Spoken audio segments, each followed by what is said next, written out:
Welcome to Educlick, your online study partner. Good morning दोस्तों, आपका बहुत बहुत स्वागत है आपके अपने यूट्यूब चैनल एजुक्लिक में। जैसा कि कल की जो क्लास हुई थी आपकी उसमें आपको लट लकार पूरा करा दिया गया था, लेकिन कल की क्लास के बाद में आपको बता दिया गया था कि आपकी अगली जो क्लास होगी उसमें लिट लकार भविष्यत काल का अध्ययन किया जाएगा। तो लिट लकार भविष्यत काल में धातु रूप निर्माण के कुछ नियम हैं, पहले हम उनको देख लेते हैं। तो आज हम जो अध्ययन करेंगे वो करेंगे लिट लकार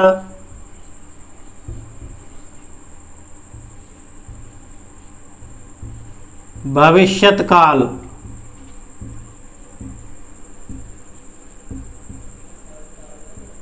लिट लकार भविष्यत काल। तो सबसे पहला जो नियम है, लिट लकार में परस्मयी पद संज्ञक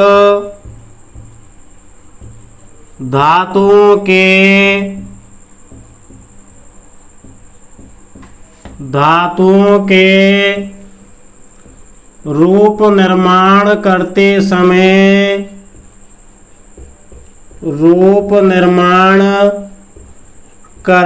समय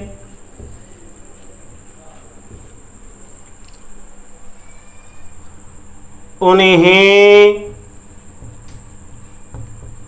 काल्पनिक प्रत्ययों का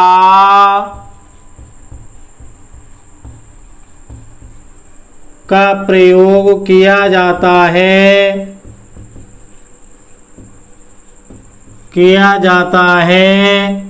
जिनका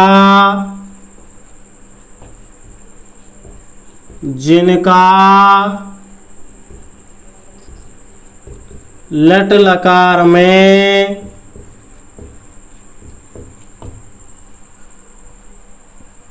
किया जाता है।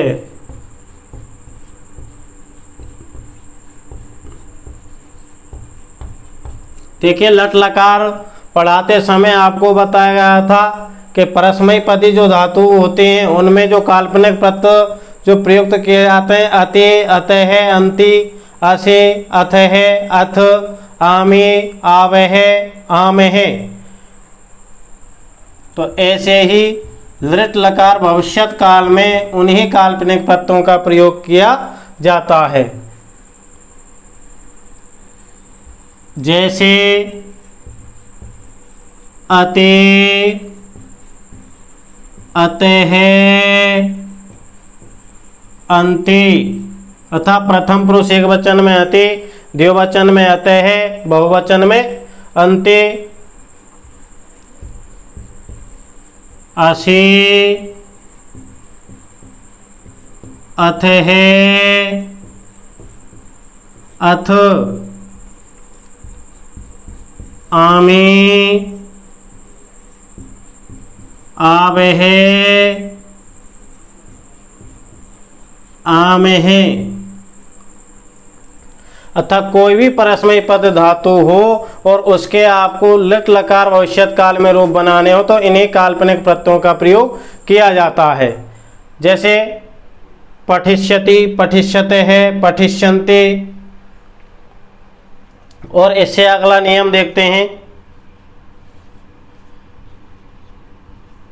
लिट लकार में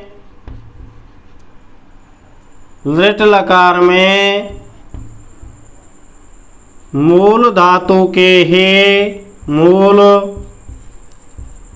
मूल धातुओं के ही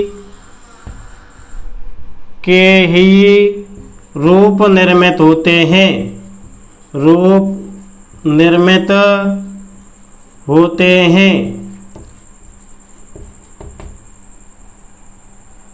निर्मित होते हैं, अतः मूल जो धातु है उसके रूप निर्मित होते हैं अर्थात बनते हैं, धातु के उपरूप के रूप निर्मित नहीं होते।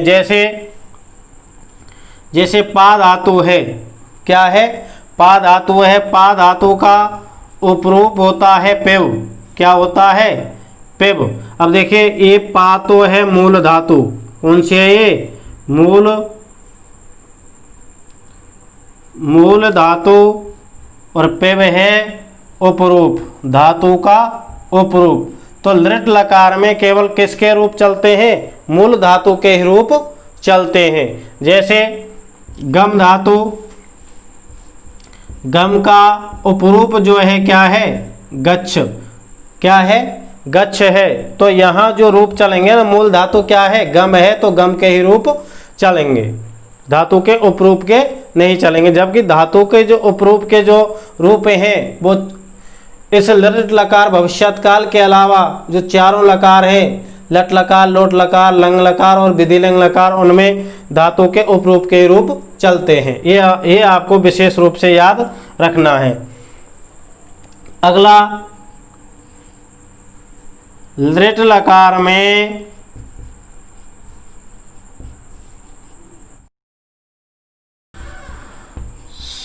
सेठ धातुओं के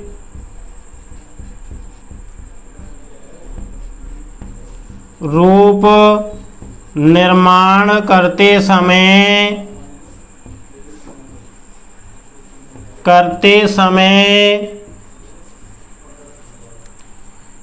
धातु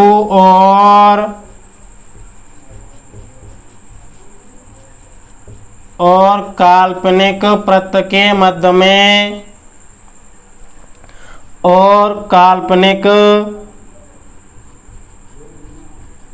प्रत्यय के मध्य में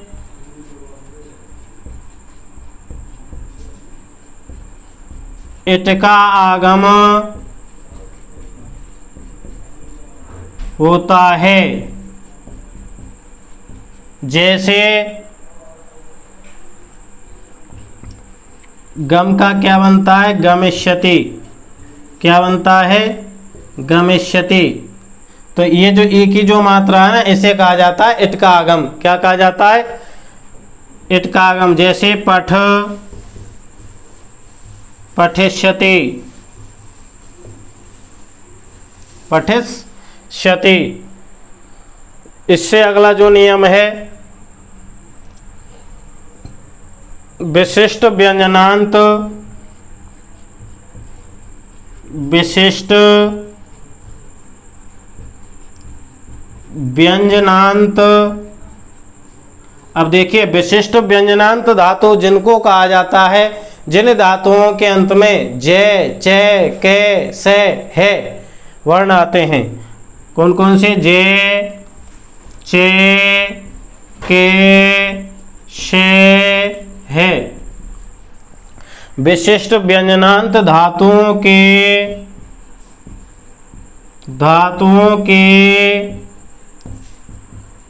रूप निर्माण करते समय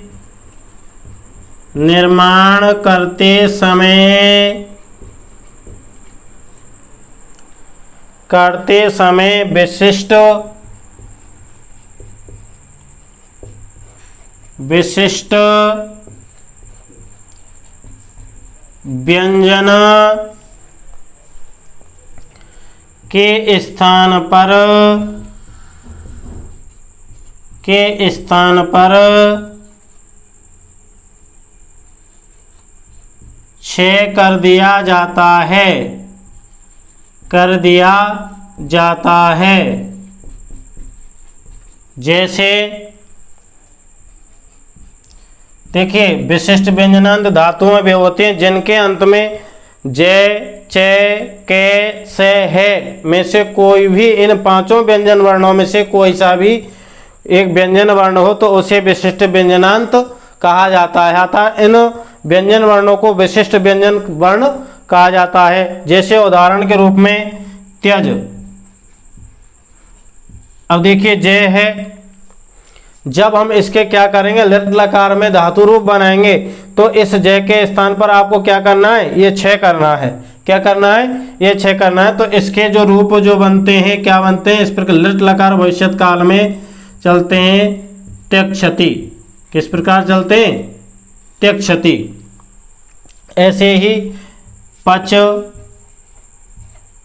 पच माने होता पकाना, ये च जो है विशिष्ट व्यंजनांत धातु है, इसके स्थान पर होगा पक्षति। क्या बनता है, पक्षति। ऐसे ही द्रस विशिष्ट व्यंजनांत धातु है, इसके स्थान पर बनता है द्रक्षति। क्या बनता है, द्रक्षति। ये इनके अलावा और नियम है, पहले एक बार इनको और पुनः देख लेते हैं। देखिए लिट लकार में परस्मयी पद संज्ञक धातुओं के रूप निर्माण करते समय उन्हीं काल्पनिक प्रत्ययों का प्रयोग किया जाता है जिनका लट लकार में किया जाता है। जैसे अते, अतः, अंति, असे, अथः, अथ, आमे, आवह, आमह। और जैसे ये किया जा रहा है गमिष्यति, पठिष्यति। अब देखिए लिट लकार में मूल धातुओं के रूप निर्मित होते हैं। अच्छा, लिट लकार में जो मूल जो धातु है उसके रूप निर्मित होते, धातुओं के उपरूपों के रूप निर्मित नहीं होते हैं। जैसे पा मूल धातु है, पे उसका क्या है, उपरूप है, तो पा धातु के रूप निर्मित होंगे। जैसे गम मूल धातु है और गच्छ इसका उपरूप है, तो गम धातु के रूप निर्मित होते हैं। इसके अलावा जो अगला नियम है, लिट लकार में सेठ धातुओं के रूप निर्माण करते समय धातु और काल्पनिक प्रत्यय के मध्य में किसका आगम होता है, इट का आगम होता है, अतः इट का आगम ई की मात्रा लगा दी जाती है। जैसे गम का क्या बन गया, गमिष्यति, पट का पठिष्यति, ई की जो मात्रा लगी हुई है ना, संयुक्त हुई है, इसे कहा जाता है इट का आगम। अब यह अगला जो नियम है, विशिष्ट व्यंजनांत धातुओं के, विशिष्ट व्यंजनांत धातुएं भी होती हैं जिनके अंत में जय, चय, के, से है, ये विशिष्ट व्यंजन वर्ण हो, तो इनके रूप निर्माण करते समय विशिष्ट व्यंजन के स्थान पर क्या करना है, क्षय करना है। क्या करना है, क्षय करना है। जैसे त्यज का त्यक्षति, पच का पक्षति, द्रस का द्रक्षति, इस प्रकार इनके रूप चलते हैं। जैसे त्यक्षति, त्यक्षते, त्यक्षन्ति, त्यक्षसि, त्यक्षत, त्यक्षत, त्यक्षामि, त्यक्षावह, त्यक्षामः। ऐसे पच का पक्षति, पक्षते, पक्षन्ति, पक्षसि, पक्षत, पक्षत, पक्षामि, पक्षावह, पक्षामि, पक्षामह। ऐसे द्रस धातु के चलेंगे, द्रक्षति, द्रक्षतः, द्रक्षन्ति, द्रक्षसि, द्रक्षत, द्रक्षत, द्रक्षामि, द्रक्षावह, द्रक्षामह। इनके अलावा और जो अगले नियम है उनको देखते हैं इनसे आगे। अब देखिए अगला जो नियम है, लिट लकार में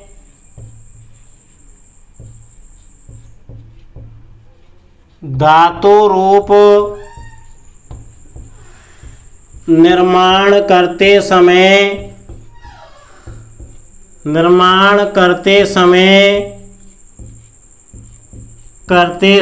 धातु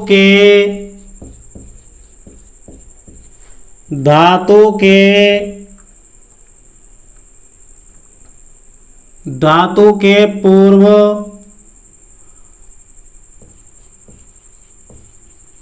पहले वर्ण में स्थित स्वर के स्थान पर, पहले वर्ण में स्थित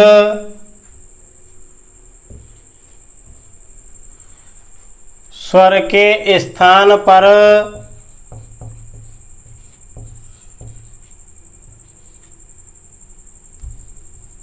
उचित गुणादेश कर दिया जाता है,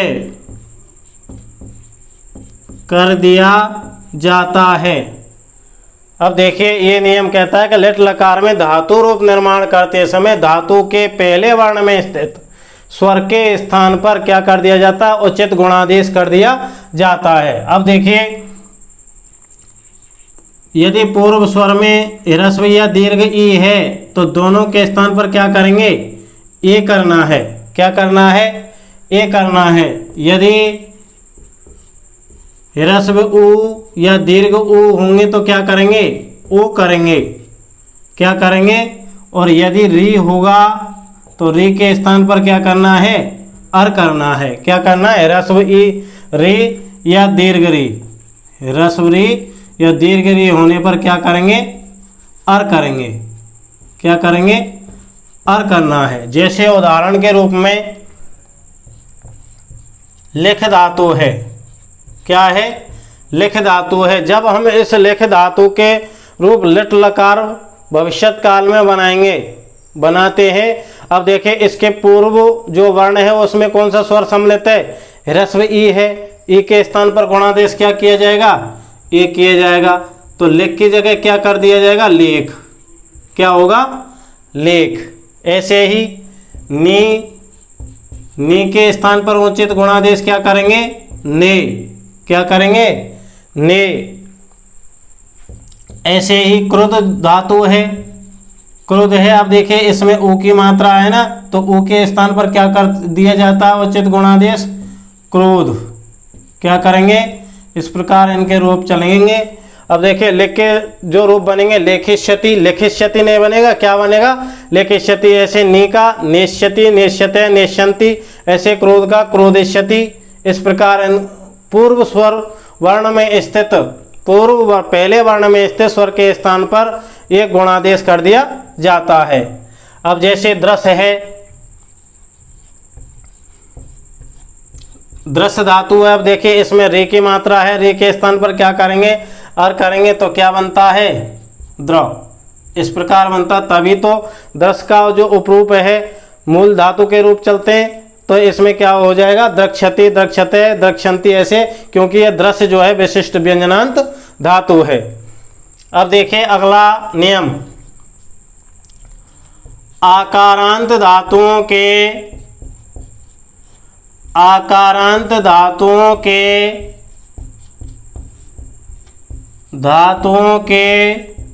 रूप निर्माण करते समय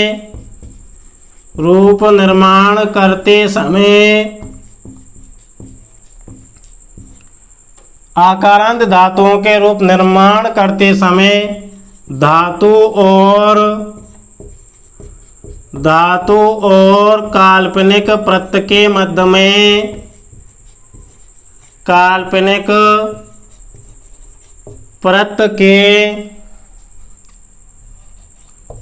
मध्य में शे जोड़ा जाता है, शे जोड़ा जाता है। जैसे आकारांत धातु कहा जाता है, ऐसी कोई धातु हो जिसके अंत में आ की मात्रा हो, किसकी मात्रा हो, दीर्घ आ की मात्रा हो अथवा बड़े आ की मात्रा हो, उसे आकारांत धातु कहा जाता है। जैसे उदाहरण के रूप में पा आकारांत धातु है, इसमें आ की मात्रा संयुक्त है। तो इसके जो रूप बनेंगे, क्या बनेगा, पाक्या पाश्यति। क्या बनता है, पाश्यति। ऐसे दा धातु है, दा का दास्यति। कोई भी आकारांत धातु होगी उसके रूप इस प्रकार चलते हैं लृट लकार भविष्यत काल में। जैसे स्थास्यति, स्थास्यति। इस प्रकार ये आपके 6 नियम हैं लृट लकार भविष्यत काल के धातु रूप निर्माण के। एक बार इनको पुनः देख लेते हैं। लृट लकार में 5वां जो नियम है आपका, लृट लकार में धातु रूप निर्माण करते समय धातु के पहले वर्ण में स्थित स्वर के स्थान पर उचित गुणादेश कर दिया जाता है। यदि पहले वर्ण में ह्रस्व ई या दीर्घ ई है तो दोनों के स्थान पर क्या कर दिया जाता है, उचित गुणादेश ए कर दिया जाता है। यदि ह्रस्व उ या दीर्घ उ है, दोनों के स्थान पर उ कर दिया जाता है। और यदि ह्रस्व री या दीर्घ री है तो दोनों के स्थान पर क्या कर दिया जाता है, अर कर दिया जाता है। जैसे उदाहरण के रूप में लेख का लेख, नी का ने, क्रोध का क्रोध और दृश्य का द्रय। ऐसे ही अगला जो नियम है, लास्ट जो अंतिम आपका नियम है, आकारांत धातुओं के धातु कैसी होनी चाहिए, आकारांत, अर्थात जिसमें दीर्घ आ की मात्रा सम्मिलित हो। धातुओं के रूप निर्माण करते समय धातु और काल्पनिक प्रत्यय के मध्य में क्या जोड़ा जाता है? से जोड़ा जाता है। जैसे पा धातु है तो इसके हम धातु रूप बनाएंगे, क्या बनता है? पाश्यति। दा का दास्यति, स्था का स्थास्यति। अब इससे आगे कुछ धातुओं के रूप लिख लेते हैं लृट लकार भविष्यत काल में, जैसे आपके लिए नियम बताए गए हैं उसी प्रकार। तो मैं इनको यहाँ तक क्या मिटा देता हूँ। अब देखिए इसके बाद हम लृट लकार में कुछ धातुओं के रूप देख लेते हैं। तो सबसे पहले जो धातु है आपकी क्या है? पठ। कौन सी है? पठ, जिसका अर्थ होता है पढ़ना। क्या होता है? अब देखिए पठ धातु है, जब हम इसके रूप किस में लिखेंगे? कौन से? लृट लकार भविष्यत काल में। एक वचन, द्विवचन, बहुवचन। यहाँ प्रथम पुरुष, मध्यम पुरुष और उत्तम पुरुष। अब देखिए पठ धातु है तो इसके जो रूप चलेंगे किस प्रकार चलेंगे? पठिष्यति। वही काल्पनिक प्रत्यय जोड़े जाते हैं, अति अत्यंति पठिष्यते है, पठिष्यते है। अगला पठिष्यन्ति,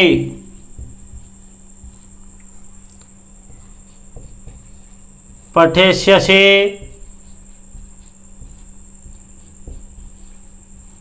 पठिष्यतः,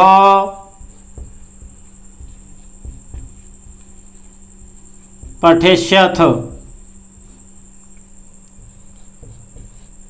पठिष्यामि,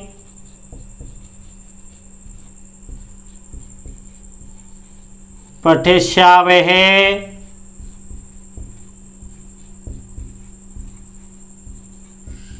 पठिष्यामहे, पठिष्यामहे। अब देखिए इससे अगली जो धातु है वो है गम। कौन सी है? गम। गम मान होता है जाना। क्या होता है?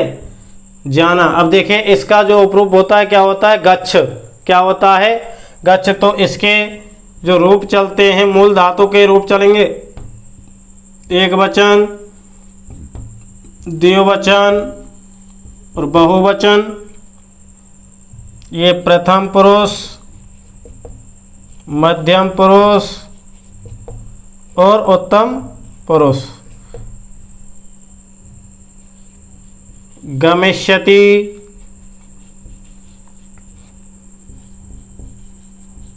गमिष्यते है, गमिष्यन्ति,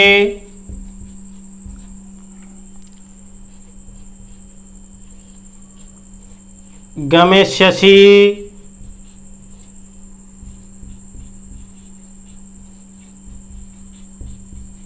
गमिष्यते है, गमिष्यात्,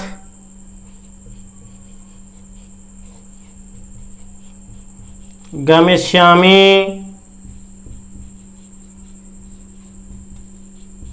गमिष्यावहे,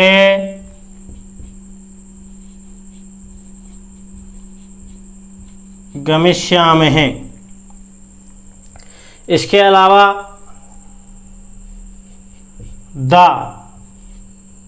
दा माने देना। क्या है? आकारांत धातु है। क्या है? आकारांत धातु है। तो इसके जो इधर देख लेते हैं दा को। दा का अर्थ होता है देना। ये कैसी धातु है? आकारांत धातु है। कैसी है? तो इसके जो रूप चलेंगे धातु और काल्पनिक प्रत्यय के मध्य में क्या जोड़ना है आपको? से जोड़ना है। क्या जोड़ना है? से। एक वचन, द्विवचन और बहुवचन। प्रथम पुरुष, मध्यम पुरुष और उत्तम पुरुष। अब देखिए दा धातु है, दास्यति। तो इसके रूप किस प्रकार चलेंगे? दास्यति, दास्यते है,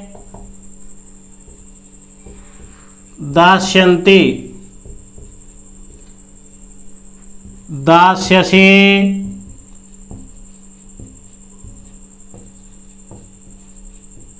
दास्यात्, द्यास्यतः, दास्यथ, दास्यामि, दास्यामि, दास्यावः,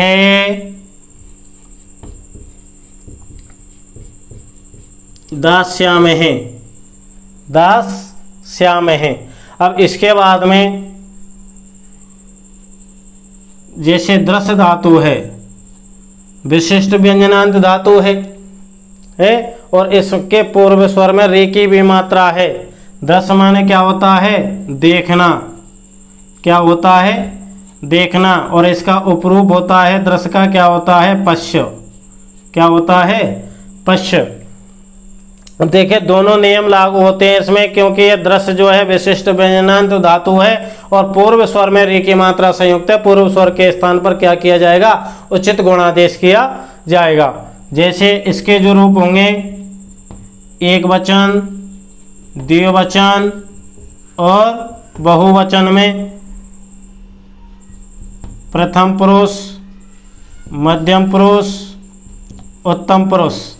अब देखिए द्रस धातु के जो रूप चलेंगे। अब देखिए ये द्रस जो है इसमें ये तो विशिष्ट व्यंजनांत है, तो इसके स्थान पर आपको क्या करना है? क्षय करना है। क्या करना है? क्षय करना है। लेकिन इसके पूर्व जो वर्ण है उसमें रे स्वर वर्ण सम्मिलित है, तो रे के स्थान पर आपको क्या करना है? अर करना है। अब देखिए इसमें इस प्रकार हम इसको लिख सकते हैं। तो इस से के स्थान पर क्या करेंगे? क्षय करेंगे। तो इस द्र में कौन सा स्वर वर्ण सम्मिलित है? रे सम्मिलित है। कौन सा है? रे। अब देखिए रे के स्थान पर उचित गुणादेश क्या किया जाएगा? अर किया जाएगा। क्या किया जाएगा? अर किया जाएगा। अब जब इसमें हम अर करेंगे, दे और अर करेंगे, तो इस ऐसे तो ये रे पूरा हो जाएगा और इस रे को कहाँ सम्मिलित करेंगे? इस दे में आगे सम्मिलित किया जाएगा, क्योंकि इसके बाद में कोई भी वर्ण ये नहीं है। अब देखिए इस से के स्थान पर क्या किया? छे। क्या करेंगे? छे। तो रूप किस प्रकार चलेंगे? द्रक्ष्यते, द्रक्ष्यते है। किस प्रकार चलेंगे? द्रक्ष्यति,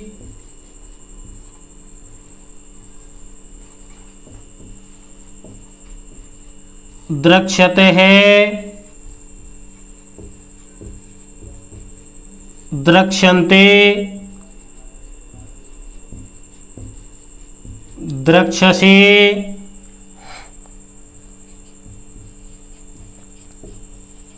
द्रक्ष्यते है, द्रक्ष्यत्, द्रक्ष्यामि, द्रक्ष्यावहे,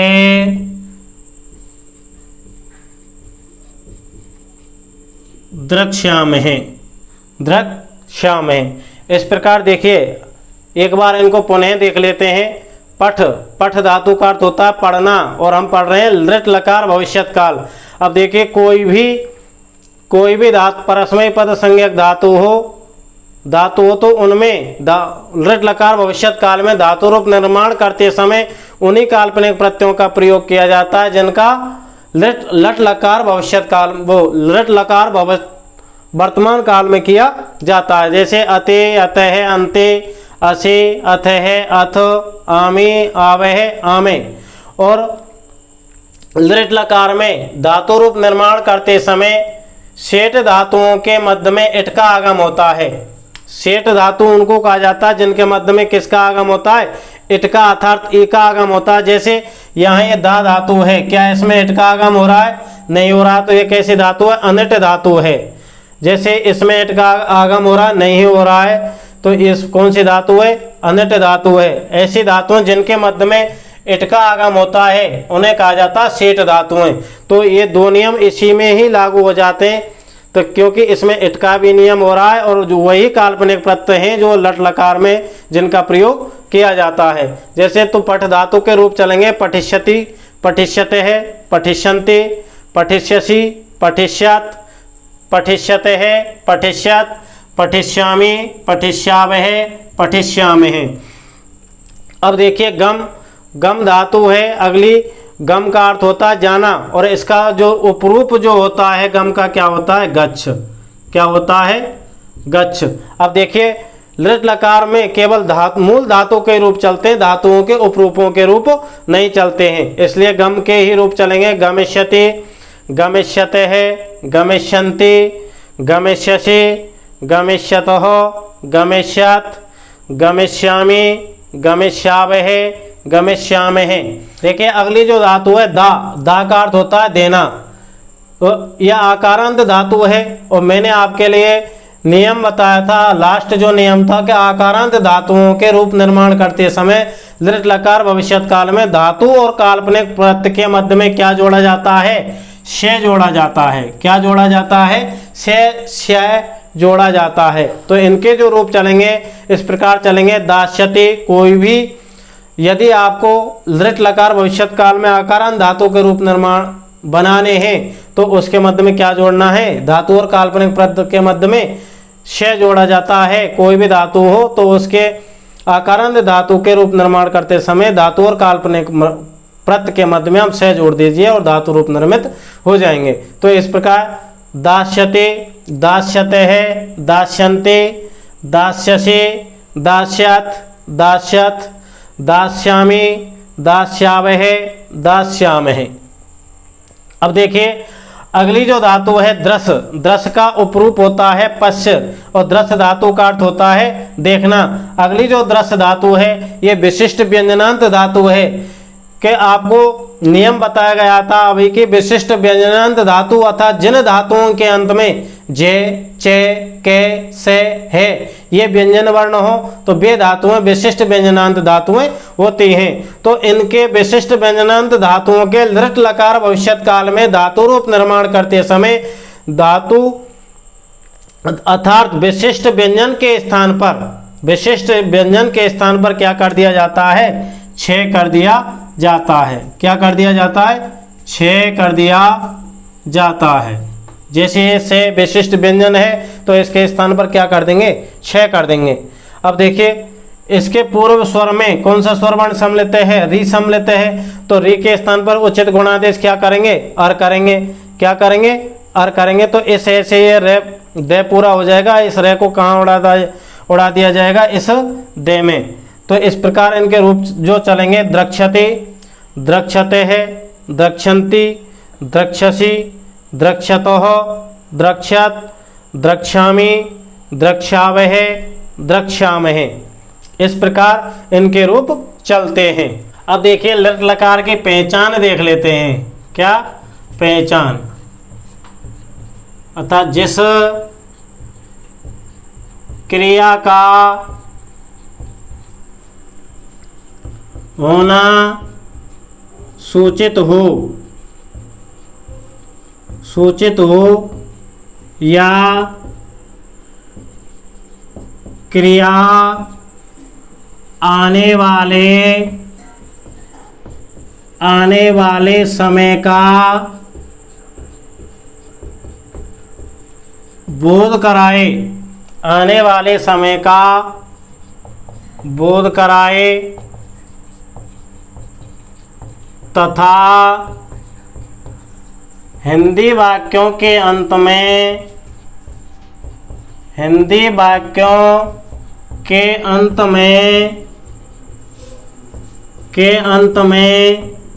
गा, गी, गे आए, गा, गी, गे आए तो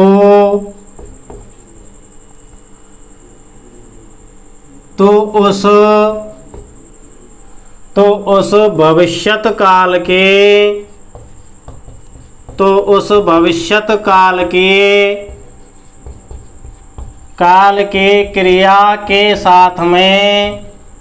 क्रिया के साथ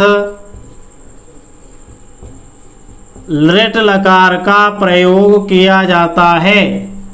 लृट लकार का प्रयोग किया जाता है। अब देखिए इसकी जो पहचान है लिट लकार की, जिस क्रिया का होना सूचित हो अथा आने वाले समय में वो क्रिया हो या क्रिया आने वाले समय का बोध कराए तथा हिंदी वाक्यों के अंत में क्या आए, गा गी गे आए, तो उस भविष्यत काल की क्रिया के साथ में लिट लकार का प्रयोग किया जाता है। जैसे उदाहरण के रूप में देखते हैं, वह कल भरतपुर जाएगा, वह कल भरतपुर जाएगा। अब देखिए वह कल भरतपुर जाएगा तो आने वाले समय का बोध हो रहा है, अतः अब नहीं जा रहा, वर्तमान समय में नहीं जा रहा, अतः आने वाला जो कल है उसमें क्या है, जाएगा। अभी जा नहीं रहा, अतः आने वाले समय में जाएगा, तो पहचान क्या है, गाय है। वे दोनों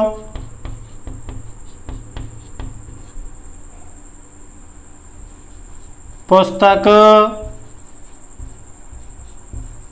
पढ़ेंगे,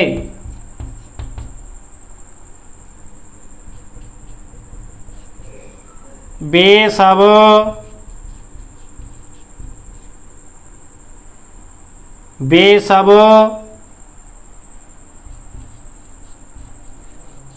विद्यालय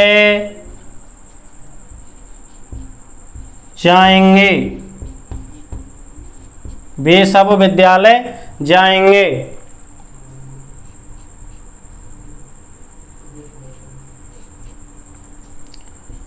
राम कल जयपुर जाएगा, राम कल जयपुर जाएगा। तुम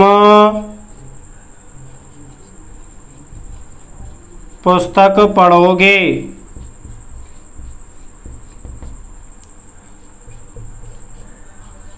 तुम दोनों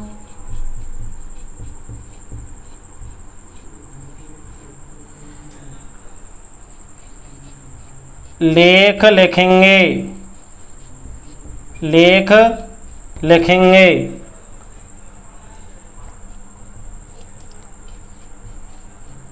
तुम सब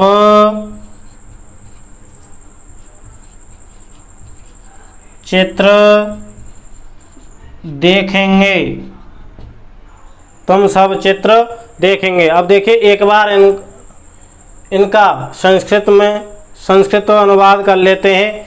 अब पहला जो वाक्य है वह है कल भरतपुर जाएगा। सबसे पहले आपको क्या देखना है, कर्ता देखना है कि हमारा जो कर्ता है पुल्लिंग का है, स्त्रीलिंग का है या नपुंसक लिंग का है, या प्रथम पुरुष का है, मध्यम पुरुष का है या उत्तम पुरुष का है।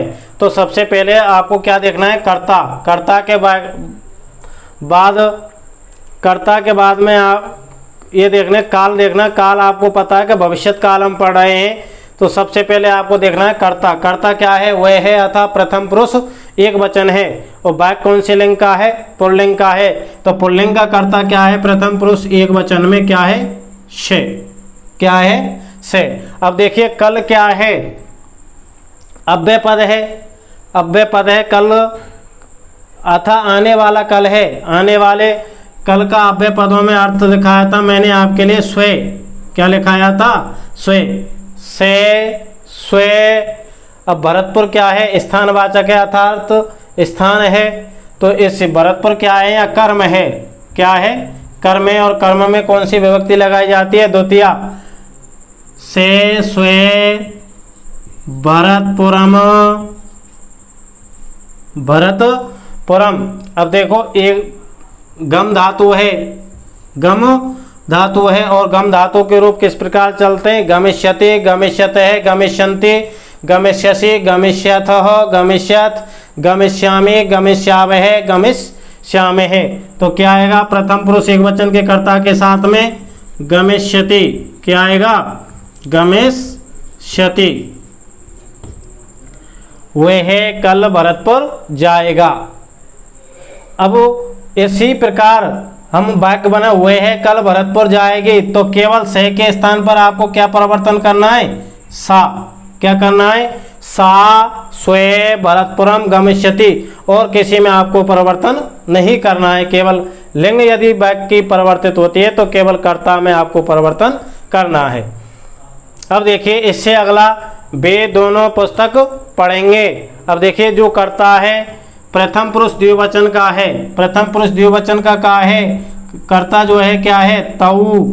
क्या है, तऊ पुस्तकम, पुस्तक के स्थान पर पुस्तकम, क्योंकि पुस्तकम क्या है, या कर्म है, और कर्म में कौन सी विभक्ति प्रयुक्त होती है, द्वितीया। तऊ पुस्तकम। अब देखिए कर्ता प्रथम पुरुष द्विवचन का है तो क्रिया भी प्रथम पुरुष द्विवचन की होगी। पठ धातु है, किस प्रकार रूप चलते हैं, पठिष्यति, पठिष्यते है, पठिष्यन्ति, पठिष्यसि, पठिष्यते है, पठिष्यत, पठिष्यामि, पठिष्यावः, पठिष्यामहे। तो तव के साथ में क्या आएगा, पठिष्यतः, पठिष्यतः।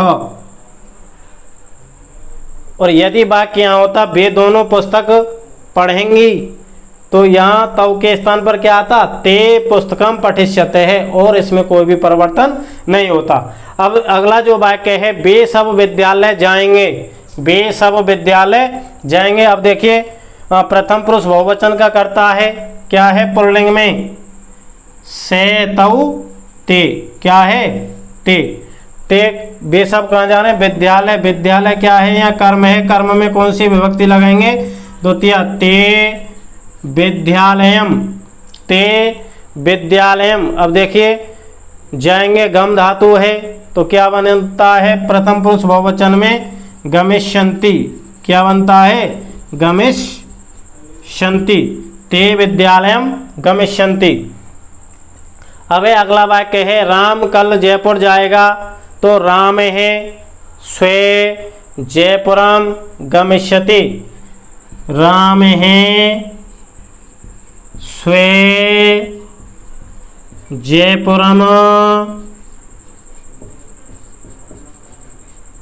गमिष्यति, राम है स्वे जयपुरम गमिष्यति। अब अगला जो है, तुम पुस्तक पढ़ोगे, तुम मध्यम पुरुष एक वचन है, तुम पुस्तकम पठिष्यसि, तुम पुस्तकम पठिष्यसि। तुम दोनों लेख लिखेंगे, युवाम, युवाम लेखाम। अब देखिए लिख धातु है, लिख धातु है, लिख धातु के रूप किस प्रकार चलते हैं। अब देखिए मूल जो लिख धातु है इस प्रकार है, तो इसके पूर्व स्वर में ह्रस्व ई की मात्रा, तो इसके स्थान पर गुण क्या करेंगे, ए करेंगे, तो लिख के स्थान पर क्या बन जाएगा, लेख। क्या होगा, लेख। और रूप चलेंगे लेखिष्यति, लेखिष्यतः, लेखिष्यन्ति। अब देखिए मध्यम पुरुष द्विवचन है, तो क्या बनता है मध्यम पुरुष द्विवचन में, लेखिष्यतः। क्या बनता है, लेखिष्यतः। युवाम लेखम लेखिष्यतः, हम दोनों, तुम दोनों लेख लिखेंगे। अब जो अगला है, तुम सब चित्र देखेंगे, तुम सब मध्यम पुरुष बहुवचन का करता है यूयम। क्या है, यूयम, चित्र, चित्रम, यूयम चित्रम। अब देखिए दृश्य धातु है, दृश्य धातु है, विशिष्ट व्यंजनांत धातु है, तो दृश्य के जो रूप चलेंगे इस प्रकार चलते हैं, द्रक्ष्यति, द्रक्ष्यते, द्रक्ष्यन्ति। अब यह मध्यम पुरुष बहुवचन का करता है, तो क्रिया भी मध्यम पुरुष बहुवचन की ही प्रयुक्त होगी। क्या होगा, द्रक्ष्यत, योयम चित्रम द्रक्ष्यत। अब देखिए ये हो गया आपका लृट लकार भविष्यत काल। अच्छा, तो यहाँ तक आपके ये जो लृट लकार भविष्यत काल है, आपके लिए 6 नियम कराए गए, ये आपको बखूबी याद होने चाहिए, क्योंकि ये आपको आगे लकारों में, लकार तो आपके चले रहे हैं वाक्य निर्माण में, अशुद्धि संशोधन में, और विभक्ति अर्थात कारकों में आपको काम आएंगे। अच्छा, तो यहाँ तक ये आपको अच्छी प्रकार से समझ में आए होंगे, तो हमारे इस वीडियो को लाइक व शेयर करें तथा चैनल को सब्सक्राइब करें। अच्छा, तो मिलते हैं कल के नेक्स्ट क्लास में। धन्यवाद।